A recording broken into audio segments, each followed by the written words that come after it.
We have a warrant for Diana Chen. We have reason to believe she's employed at this firm. I don't care what warrant you have. You're not approaching any of my associates without a judicial warrant and proper authorization. We're federal agents. Step aside or we'll charge you with obstruction. Actually, you need proper legal authority. This is a private workplace. We have employee privacy laws, firm protocols. Before we dive into this incredible story, tell me something. Where are you watching from? Drop your city or country in the comments right now. I want to know where you all are. And listen, if this is your first time on this channel, do me a favor and hit that subscribe button on your screen right now. Stories like this need to be heard, and trust me, you won't want to miss what happens next. Now let's get into it. It was a normal Tuesday morning at Morrison & Associates law firm when two federal agents walked into the lobby demanding access to the upper floors. They had a target, a brilliant lawyer named Diana Chen who worked on the 4th floor. What these agents didn't know was that they had chosen the worst possible place to attempt an illegal detention. Because this wasn't just any office. This was a firm specializing in civil rights and immigration law. And every inch of the building was equipped with high-definition security cameras that would capture every second of what was about to happen. What was recorded that day would shock the entire country and end with destroyed careers and a federal lawsuit that would change the rules forever. The brilliant lawyer they targeted. Diana Chen was 32 years old and one of the most brilliant lawyers at Morrison & Associates. The daughter of immigrants who came from China in the 1980s, she had grown up watching her parents struggle to build a life in the United States. They worked 16-hour days at a small restaurant while Diana studied on a full scholarship, graduated with honors from law school, and dedicated her entire career to helping other immigrant families navigate the complex American legal system. She wasn't just good at what she did, she was exceptional. Over the past 3 years, Diana had won 47 out of 52 cases she took on, saving families from deportation and helping people achieve their dreams of citizenship. On that Tuesday morning in March, she was in her office preparing documents for an important hearing when her assistant knocked on the door with a worried expression. There were 2 men on the ground floor reception asking for her. They weren't clients. They were federal agents. The assistant said they were demanding Diana come down immediately to answer questions. Diana felt her stomach tighten. She knew exactly what this meant. Someone had made a false report claiming she was in the United States illegally. It was a tactic that white supremacists and anti-immigration groups had been using to harass lawyers who defended immigrants, making false reports, knowing it would cause terror and disruption. What these agents and whoever sent them didn't know was that Diana Chen was a natural-born American citizen, born in Los Angeles, California. Her parents had green cards for over 30 years. She had every right to be there. But that didn't matter to people who saw her last name and her face and assumed she didn't belong in this country. The senior partner who wouldn't back down. Diana didn't go down. Instead, she called the firm's senior partner, James Morrison, a veteran lawyer of 58 years who had spent for decades fighting civil rights cases. Morrison personally went down to the lobby, and what the security cameras captured from that moment would become crucial evidence in the federal lawsuit that would come later. The lobby security cameras captured everything in high definition. James Morrison stepped out of the elevator at 10:47 a.m., his posture upright and confident, like someone who had faced abusive authorities hundreds of times before. The 2 agents were standing near the reception desk, one of them with his hand resting on his belt near his weapon, the other holding a tablet. Morrison walked directly up to them, and the first thing out of his mouth was a simple but devastating question. "Do you have a judicial warrant?" The older agent, who would later be identified as Thomas Rickman, a 15-year veteran, hesitated for just a fraction of a second. That hesitation said everything. He responded that they had reason to believe an employee of this firm was illegally employed and that they needed to speak with her immediately. Morrison repeated the question, this time slower, emphasizing each word, "Do you have a judicial warrant?" The answer was no. They didn't have a warrant. They had an administrative detention order, which isn't the same thing and didn't give them authority to enter private property without consent. Morrison crossed his arms and calmly declared that without a warrant signed by a judge, they had no permission to go upstairs, no permission to interrogate anyone, and definitely no permission to detain any employee of this firm. He said this with the cold confidence of someone who knew the law better than the agents themselves. The confrontation escalates. Rickman tried to intimidate. He stepped forward, raised his voice slightly, and said that interfering with federal agents was a crime. Morrison didn't back down an inch.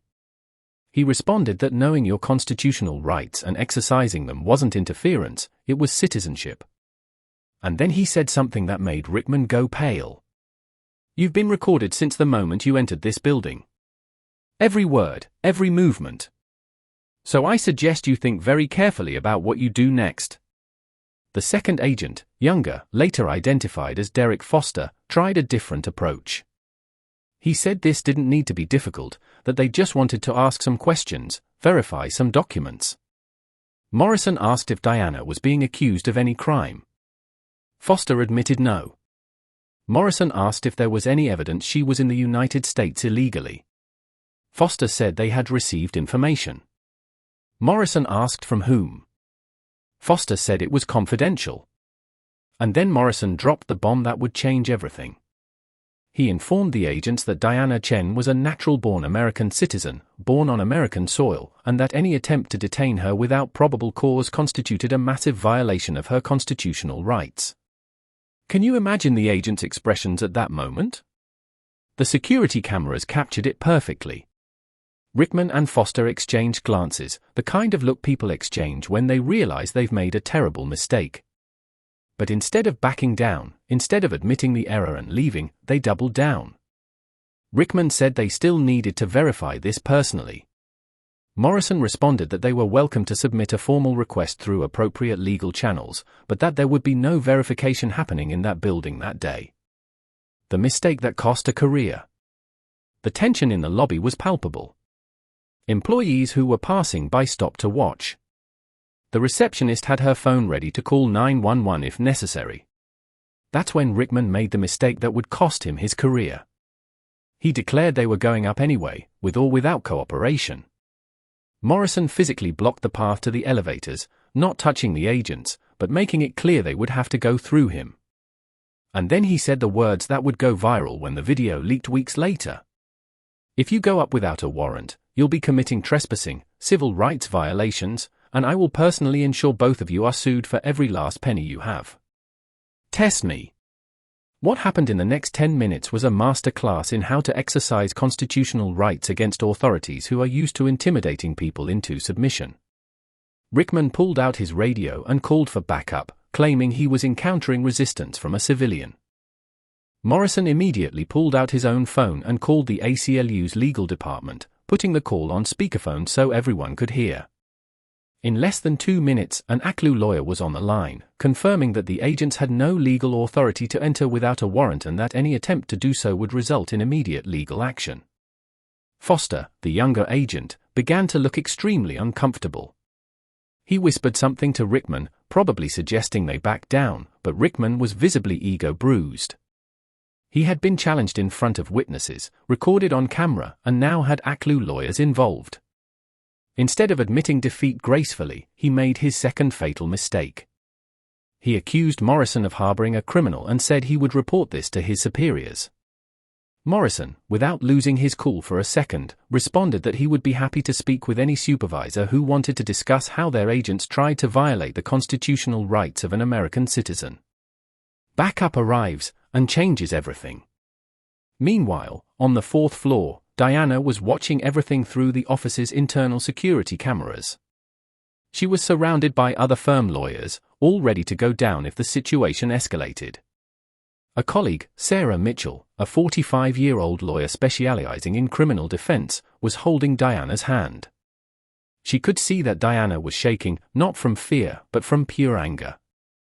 Diana had dedicated her entire life to this country, had sworn to protect and defend the Constitution, and now was being treated like a criminal based on nothing but her last name and appearance. Sarah told her not to go down, that Morrison had everything under control, but Diana wanted to confront them face to face. 3 minutes later, 2 more ICE agents arrived as backup. But what they found wasn't the scene Rickman had described over the radio. There was no hostile situation. There was a lawyer calmly defending his client's rights, surrounded by security cameras and with the ACLU on the phone. The supervising agent who arrived, a woman named Jennifer Cole with 22 years of experience, assessed the situation immediately.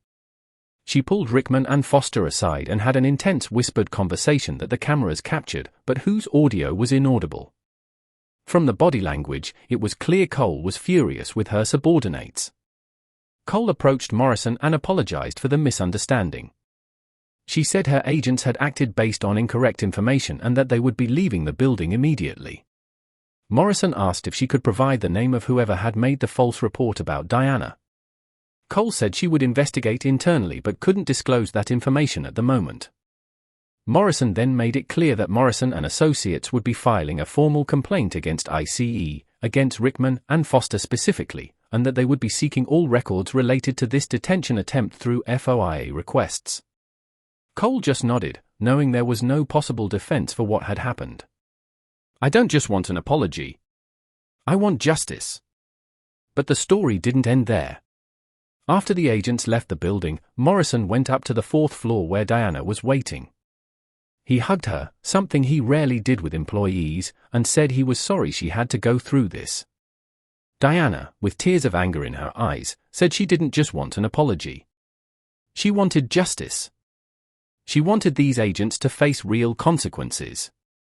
And she wanted whoever had made the false report exposed and held accountable. Morrison smiled, that smile of someone who's about to go into full war mode, and said that was exactly what they were going to do. The video that changed everything. Morrison and Associates didn't waste any time. Within 48 hours, they had compiled all security footage, transcribed every word of the confrontation, and prepared a formal 47-page complaint detailing every violation committed by the ICE agents. But Morrison knew a simple administrative complaint would likely be buried in bureaucracy and never lead to real consequences. So he did something smarter. He strategically leaked the security camera video to investigative journalists at 3 major media outlets simultaneously, ensuring the story couldn't be suppressed. The video exploded on social media within 24 hours. Millions of people watched Morrison blocking the agents, defending Diana without backing down an inch, citing the Constitution with the precision of someone who had memorized it decades ago. The comments were overwhelmingly in favor of Diana and the firm. People were outraged that an American citizen lawyer could be targeted like this. Civil rights organizations, lawyer groups, even some politicians started speaking publicly about the case. The hashtag #Justice for Diana was trending nationally. ICE was forced to issue a statement saying they were investigating the incident, but everyone knew this was just damage control. The shocking discovery. Meanwhile, Morrison's legal team was working on another front. They submitted FOIA requests demanding all documents related to Diana's investigation, including who had made the initial report. ICE tried to block the requests, claiming national security and informant confidentiality. But Morrison countered with a court motion arguing that when a report is proven false and results in rights violations, the informant loses confidentiality protections. The judge partially agreed and ordered ICE to release redacted documents. What these documents revealed was shocking but not surprising. The report had been made by a group called Citizens for Legal Immigration, an organization known for its connections to white supremacist movements. The group had created a website where they encouraged people to report suspicious immigration lawyers to ICE, claiming these lawyers were probably illegal immigrants themselves. They had a list with photos and names of lawyers, most of them people of color, who worked on immigration cases. Diana was on that list. The website included instructions on how to make anonymous reports to ICE in a way that would sound legitimate. It was essentially a guide for systematic harassment of lawyers through federal agencies. When this information became public, the outrage reached another level. It wasn't just about Diana anymore. It was about a coordinated scheme to weaponize ICE against lawyers who defended immigrants. The lawsuit expands. Morrison expanded the lawsuit. In addition to suing the individual agents, he added Citizens for Legal Immigration as defendants, alleging conspiracy to violate civil rights and malicious use of government processes. The organization tried to hide behind the First Amendment, claiming they had the right to express concerns about immigration. But Morrison demonstrated that making intentionally false reports isn't protected speech, it's fraud. And when you use those false reports to harass people based on race and ethnicity, it becomes a hate crime. The lawsuit was transforming into something much bigger than justice for one person. It was becoming a test case about accountability, about how extremists weaponize government systems, and about how to protect professionals who defend the vulnerable. Rickman and Foster were suspended without pay while an internal ICE investigation was underway. But the internal investigation was a joke. Everyone knew it was being conducted to protect the agency, not to find the truth. Morrison didn't trust that process one bit. He began interviewing other immigration lawyers and discovered that at least 8 others had been targets of similar intimidation attempts by ICE agents in the past 2 years. All were people of color. All worked on immigration cases. And in several cases, the agents had used the same tactics: show up without a warrant, make illegal demands, try to intimidate through threats of detention. Morrison realized he had in his hands not just a case of misconduct, but evidence of a systematic pattern of discrimination. It becomes a class action. 6 months after the office incident, the case had transformed into a class action representing 23 immigration lawyers who had been targets of similar harassment. Morrison brought on board 3 other firms specializing in civil rights litigation, creating a legal team that ICE and the Department of Justice couldn't ignore. Depositions began, and what came out of them was devastating for the defense. Rickman, under oath, admitted he had never verified whether Diana was an American citizen before going to the office. He admitted the only information he had was an anonymous report from a website he had never investigated. He admitted he knew he didn't have a warrant but thought he could intimidate the office into cooperating anyway. Foster, the younger agent, fell apart completely during his deposition. He cried, admitted he knew what they were doing was wrong, but that Rickman was his supervisor and he was afraid to question orders. He revealed that Rickman had a reputation within the agency for being too aggressive, especially with Asian and Latino targets. He said other agents avoided working with Rickman because they knew he would eventually cross a line that would get them in trouble. Foster's deposition was so damaging to ICE that the DOJ's lawyers tried to seal the testimonies, but the judge denied it, saying the public had a right to know how their federal agents were operating. ICE's damning admission. ICE's internal investigation finally concluded, and surprisingly, it was harsher than Morrison expected. Rickman was formally fired for serious misconduct and procedure violations. Foster received a 90-day suspension without pay and was placed on probation. But what really shocked everyone was the internal report admitting the agency had failed to adequately train its agents on constitutional limitations and that there was a culture within certain divisions that encouraged aggressive actions without proper supervision. It was a rare and damning admission from a federal agency. Morrison used this report as central evidence in the civil lawsuit. Meanwhile, Diana's life had changed drastically.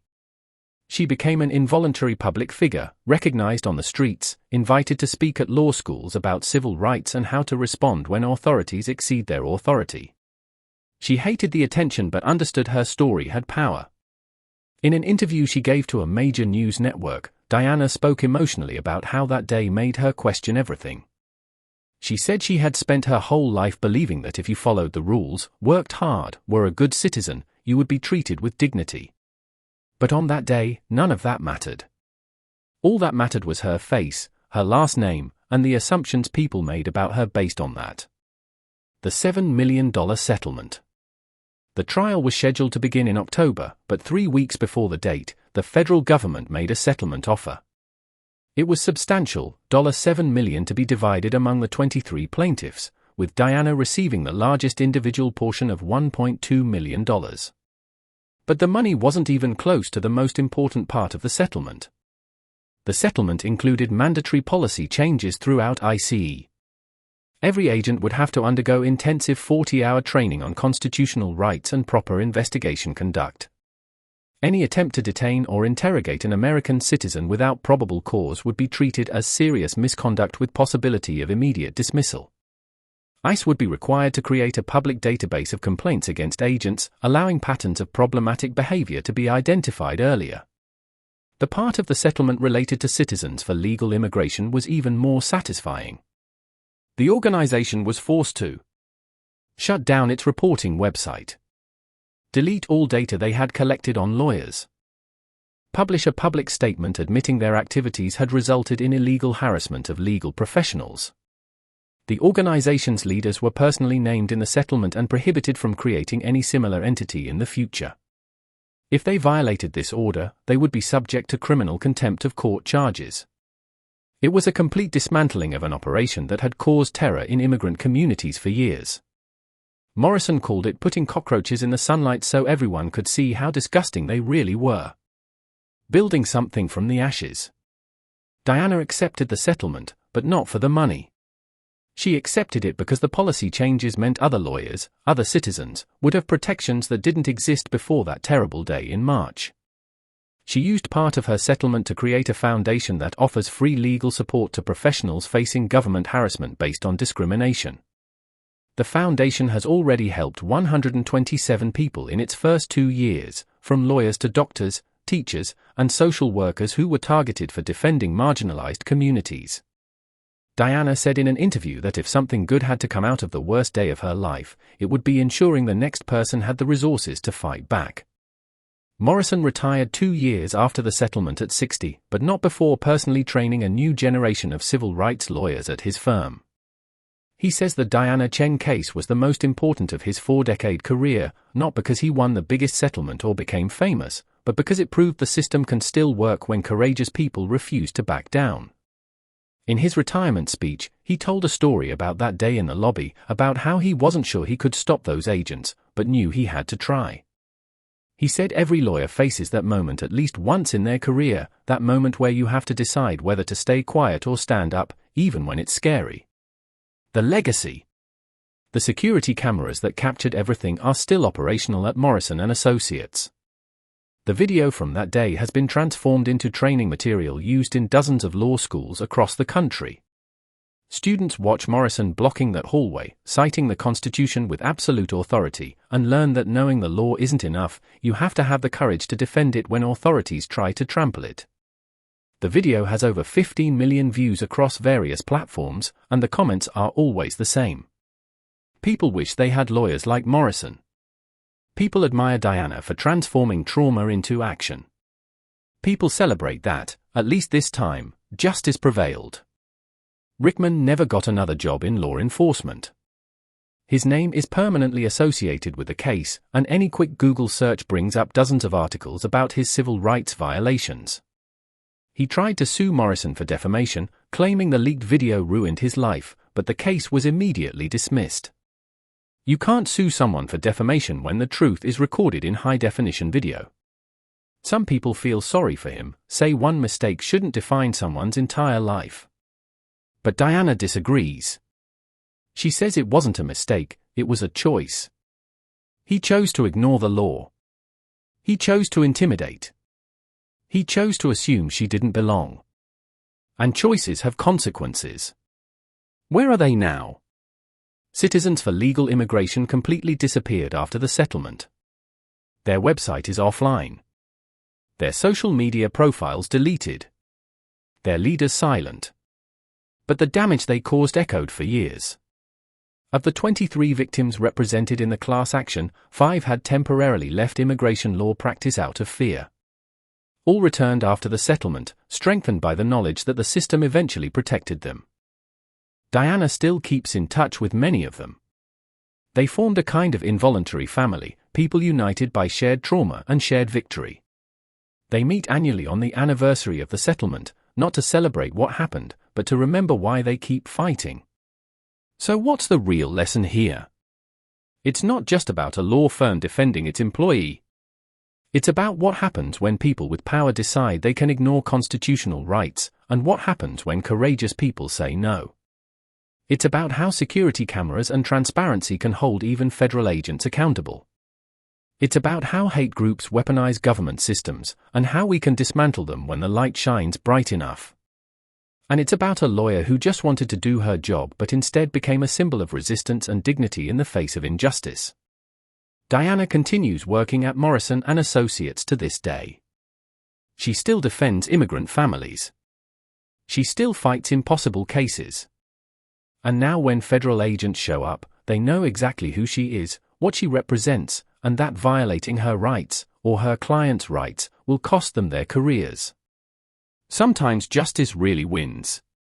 And when it wins, the victory needs to be so visible, so indisputable, that no one dares commit the same mistake again.